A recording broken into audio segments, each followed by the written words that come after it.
Hi, everyone. Raj Gavrola, experiencing innovation and entrepreneurial leadership.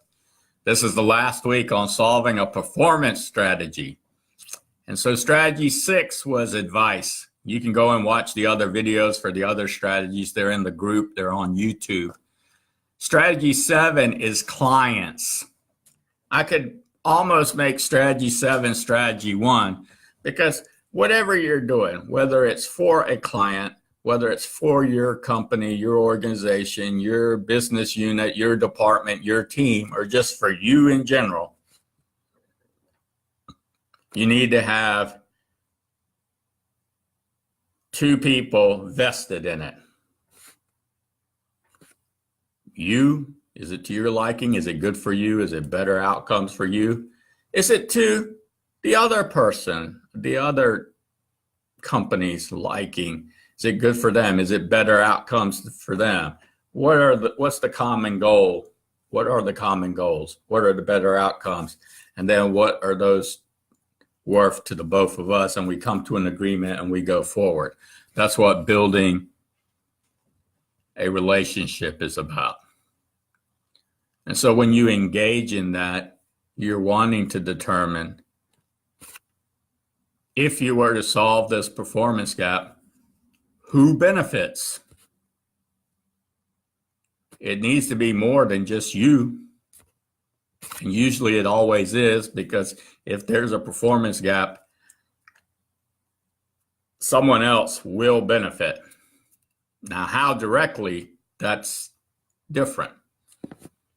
It just depends on the situation. And so anytime you're working with a client or clients, notice I made it plural because in experiencing innovation, entrepreneurial leadership, for you to be successful, your idea, your creativity, your innovation, you're going to need other people to benefit from it. And what you'll see, especially when you're early on, is that idea can take a different shape, or it can be made more robust, more solid, or it can be taken into different markets. And where everything's going with business, everybody wants a highly individualized or customized solution. But the core elements, the foundation of the idea is the same. This shirt, for example, I have blue. Well, since they have other colors, I might buy another color. Maybe I'll buy yellow. Or maybe other people don't like yellow. They don't like blue, but they like green. And so this shirt company makes that available to them, or else they wouldn't have had that customer. So it's building that relationship. And in building that relationship, what's the most important is you prepare by setting up and creating that communication to determine what are the better outcomes, to determine what are the common goals, and then to come to an agreement on what's the value, what's that worth for the both of us together. And a lot of times, that preparation and that setup and communication is what's missing. And that's when agreements, that's when engagements, that's when challenges or problems or difficulties occur, when two organizations are working with one another or two people are working with one another. And so if we're not solving some kind of performance gap for better outcomes, towards common goals based on that relationship, then, and there's not someone benefiting, then I'm not so sure that it's really worth pursuing. You know, is it going to make you more effective, which is your performance? And will it make your process more efficient, which is process efficiency? And so a lot of people, when they're in innovation and entrepreneurial leadership, a lot of times they're on their own, but a lot of times also they're with a partner or with someone else. And they build a team eventually as they want to scale or do the things that they want to do based on their needs. And it's really easy when something's not right to point out he or she, that's the problem, that's the difficulty. Because it's really easy, right? Because you're looking at it from the outside. But here's what I've learned. And I've been in business for a while, and I've been doing this a while. And even the top performers, the peak people, the experts, just almost about anybody, they don't do it as often. But this is one of the things that differentiates them from other people. It's that they're not so quick to point. They'll look and see, where was the miscommunication? Where was information not being relayed? Where was that breakdown? What is causing this? What do I need to do to build that relationship to where, this will be something that we both become stronger from instead of weaker and cause conflict, more conflict. Because for you to go out and get another resource, hire somebody, train them, etc., or let's just say you're engaging someone directly and now you've got to go out and find somebody else. Well, if you were to have that relationship and that ability to realize what's happening, then it would make everything a lot easier. So there's lots of examples of this. I mean, this happens every day, right? In all types of relationships, whether they're personal or family relationships or they're work relationships, you're on a team, or whether you're partaking in working with a trainer.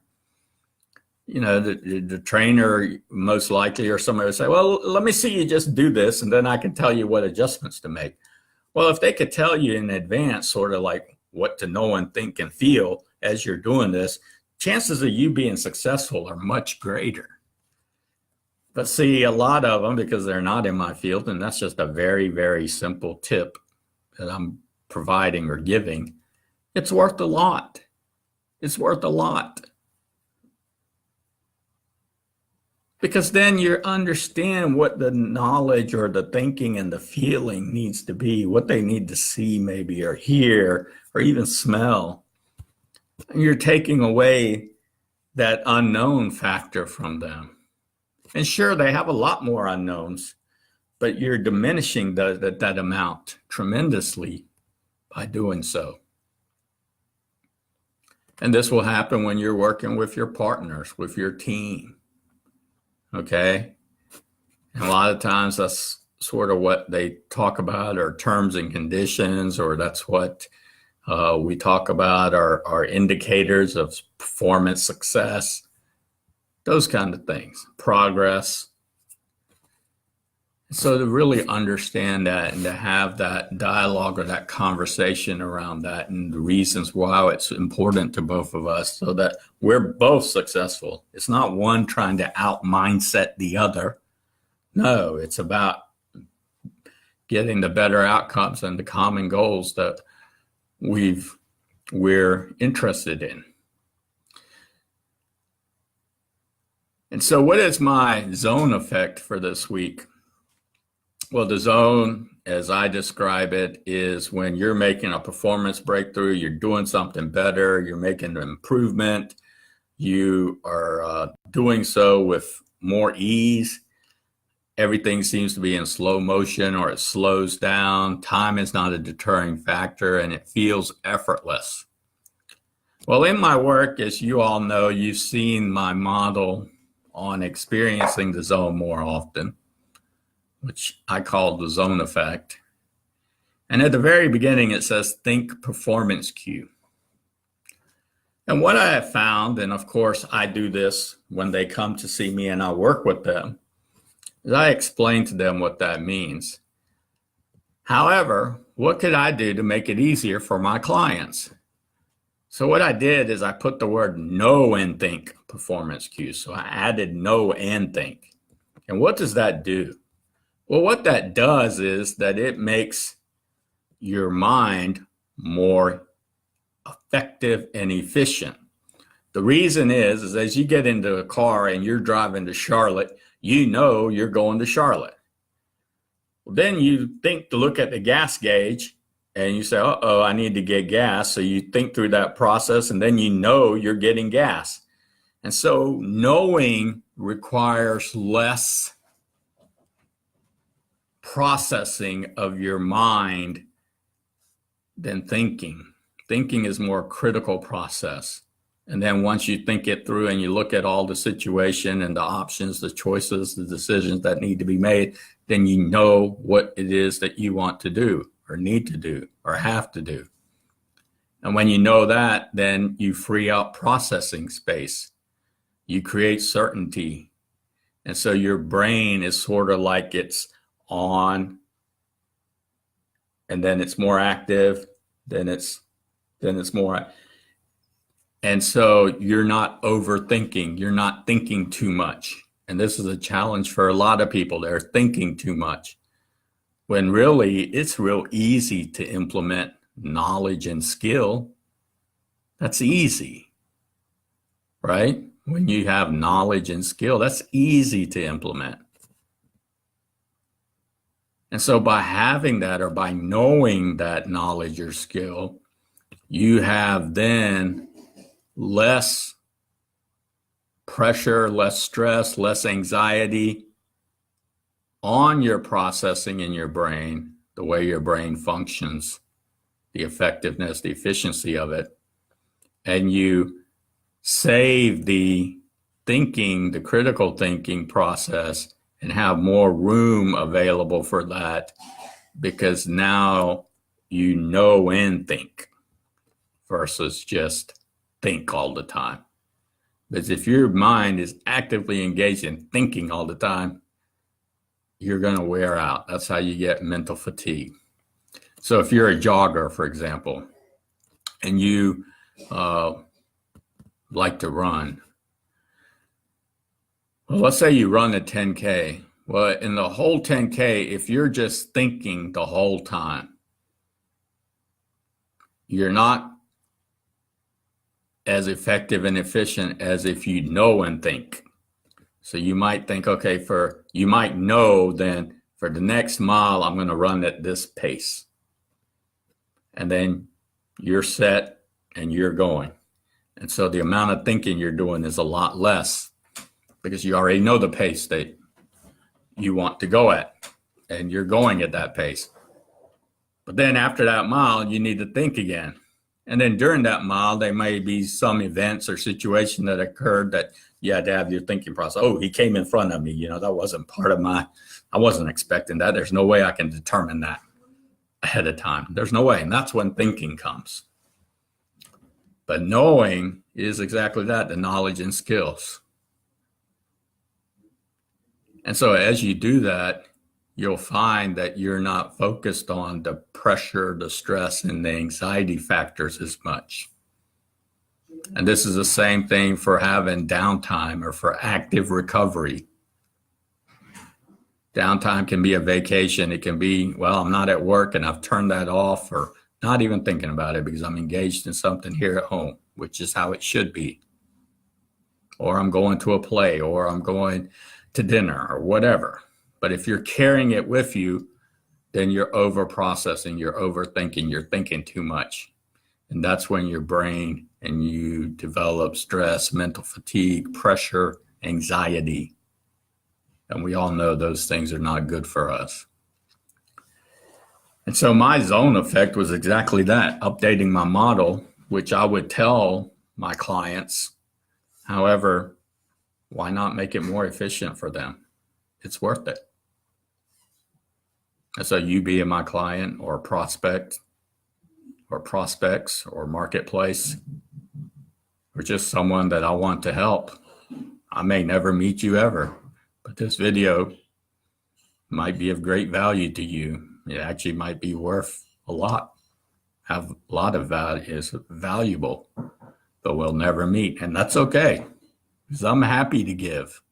I'm happy to serve in that capacity. What's my meaningful trigger for this evening? Well, this evening I've started a new book. The new book is called Mavericks by Polly LeBear, and you're in innovation and entrepreneurial leadership. And this is basically putting innovation at the forefront of a business from a management perspective, so that the entire business is innovative. Each person is innovative, not just management. So it's taking away, actually it's adding power and control to the business, to the management, to the people. But the people in management might look at it as it's taking away their power and control.